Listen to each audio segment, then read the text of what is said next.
10 classic westerns studios tried to bury.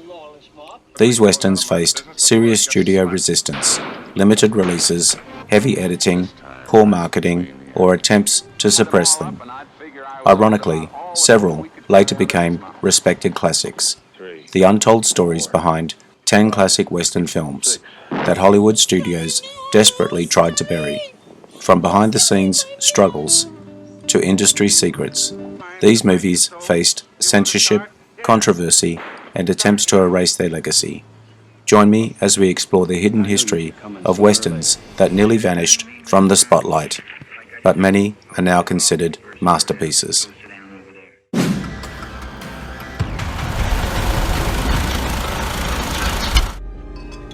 The channel for westerns and more.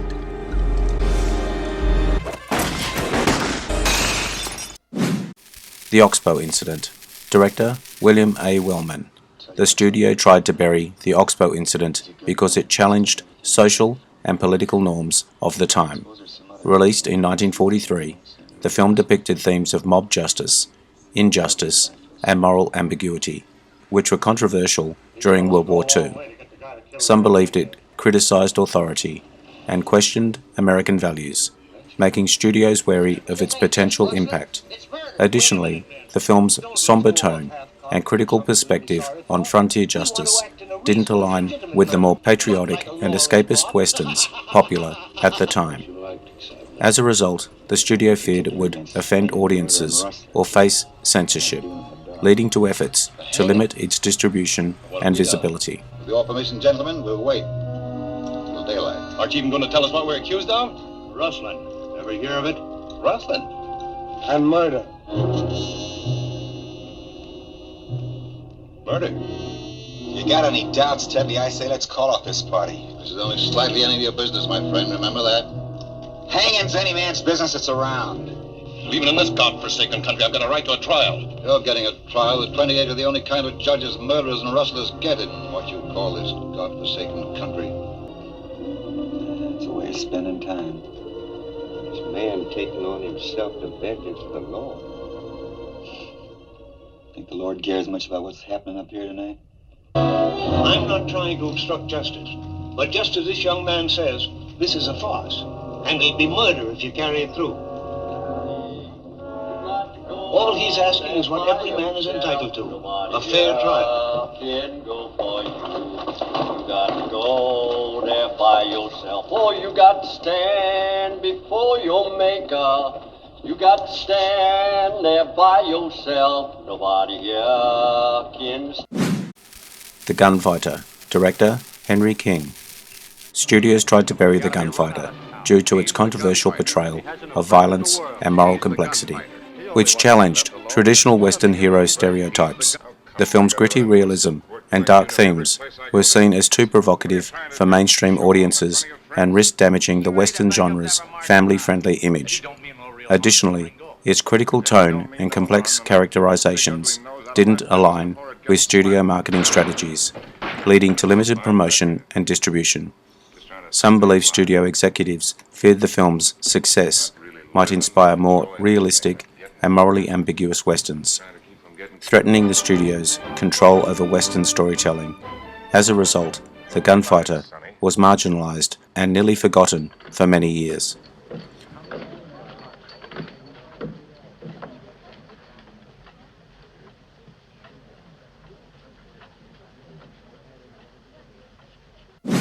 The Man Who Shot Liberty Valance. Director John Ford.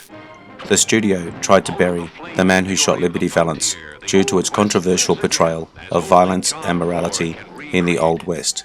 Some believed the film's complex characters and moral ambiguity challenged traditional heroic narratives, risking its commercial success. Additionally, its critical stance on law and order and the portrayal of political corruption made studios wary of potential backlash. There were also concerns about its darker tone and realistic depiction of violence, which contrasted with more sanitized westerns of the time. As a result, the studio aimed to limit its promotion and visibility, hoping to suppress its impact and preserve a more conventional Western image. Now you stay out of this, Donovan. He's been hiding behind your gun long enough. You got a choice, dishwasher. Either you get out of town, or tonight you'll be out in that street alone. Oh, heard him say he had a gun in his hand, didn't you? I didn't say that. That ain't murder, Mr. Marshall. That's a clean-cut case of self-defense. Now get out of my way.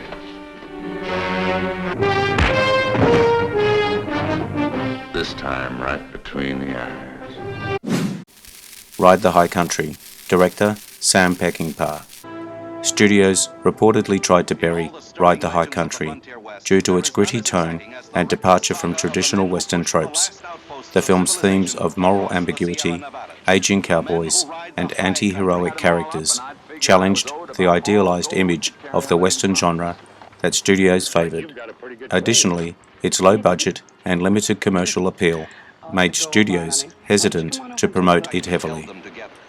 The film's critical tone and realistic portrayal of violence and corruption also clashed with the more sanitized westerns popular at the time.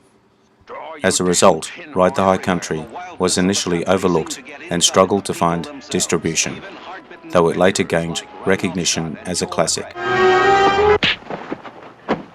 When I questioned you about that boy, I should have gone a bit deeper into the subject of character and love. Go get him, Tiger. You're doing fine. Especially the two tall men.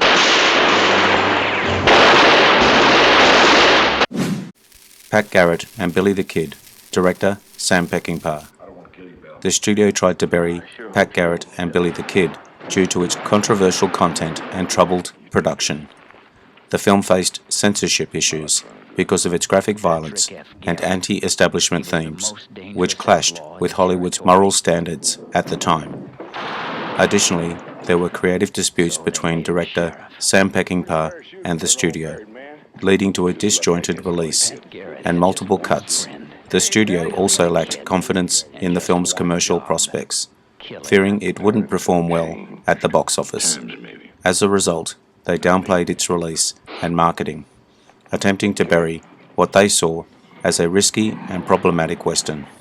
1, 2, 3, 4, 5, 6. I got to the point where I don't do nothing for nobody unless there's a piece of gold attached to it.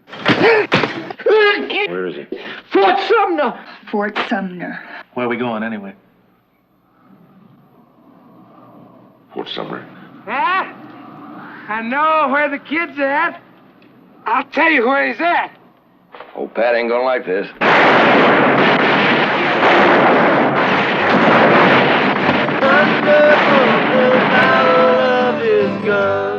Bonnie's killed Bell. Bonnie's killed Bell. Yeah, he's killed me too. Sheriff Pat Garrett. Adios. Heaven's Gate, director Michael Cimino. Heaven's Gate, directed by Michael Cimino, faced intense studio backlash due to its massive budget overruns, extended production time, and controversial content. The film's failure at the box office led United Artists to distance itself from the project, fearing it would damage their reputation. Studios considered Heaven's Gate a colossal failure and aimed to bury it to protect their financial interests.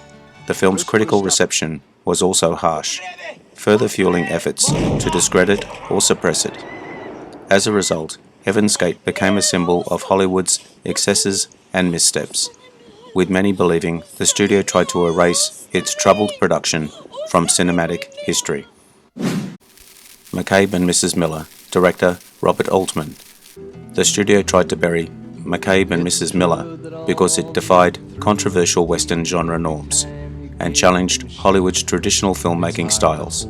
Directed by Robert Altman, the film's gritty realism, unconventional storytelling, and anti-hero characters were considered risky and controversial at the time. Studios feared it would alienate audiences and hurt box office sales, so they minimized its production and distribution efforts.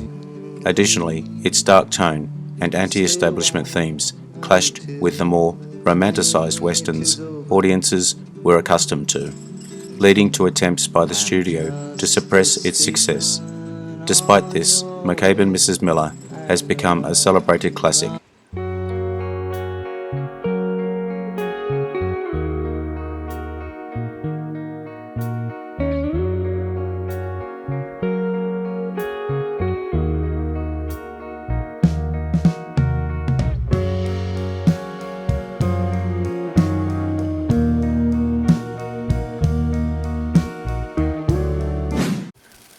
The Big Country, director William Wyler.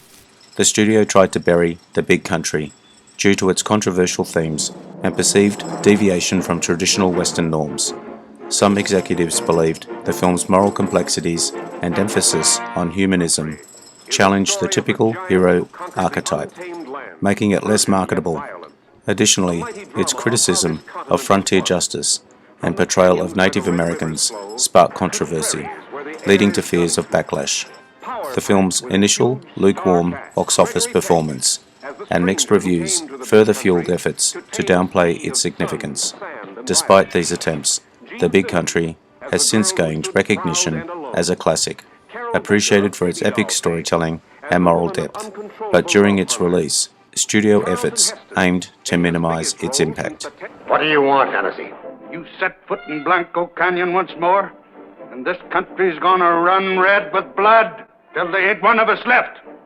Now, I don't hold mine so precious, so if you want to start, here. Start now. Mr. Leach, I knew exactly where I was all the time. You're a damn liar. If it's a fight you're looking for, you picked the right time for it. Don't you care what people think? No. Don't you care what I think? Do you like to have people think that you're... Coward, why don't you say it? Are you afraid of the word? I'm not. And I'm not going to spend the rest of my life demonstrating how brave I am. Do I make you sick? One, Do I?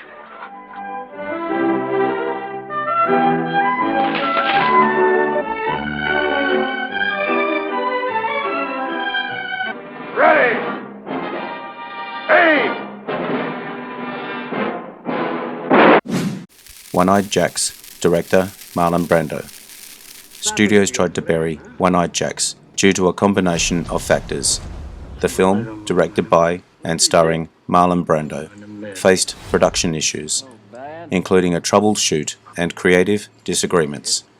Critics also panned the movie for its pacing and storytelling, leading to poor box office performance. Additionally, Brando's reputation and the film's delayed release contributed to its negative perception. Studio executives feared that the film would damage Brando's career and their investment, so they minimized its promotion and kept it out of the spotlight. As a result, One-Eyed Jacks became one of Hollywood's most notorious buried treasures, despite its status as a Western classic today. I've seen the other side.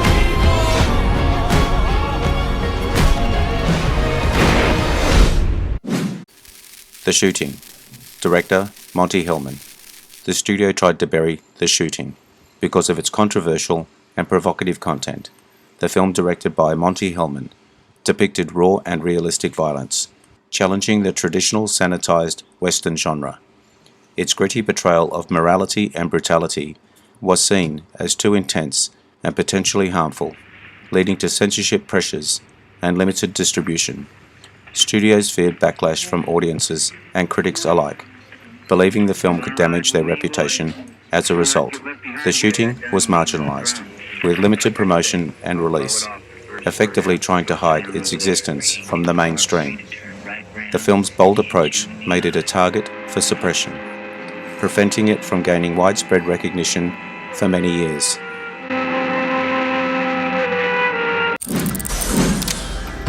The channel for westerns and more. If you enjoyed this video, hit notification to get my new videos. Check out my channel and Facebook page. The links are in the description below. Please comment, like, share and subscribe.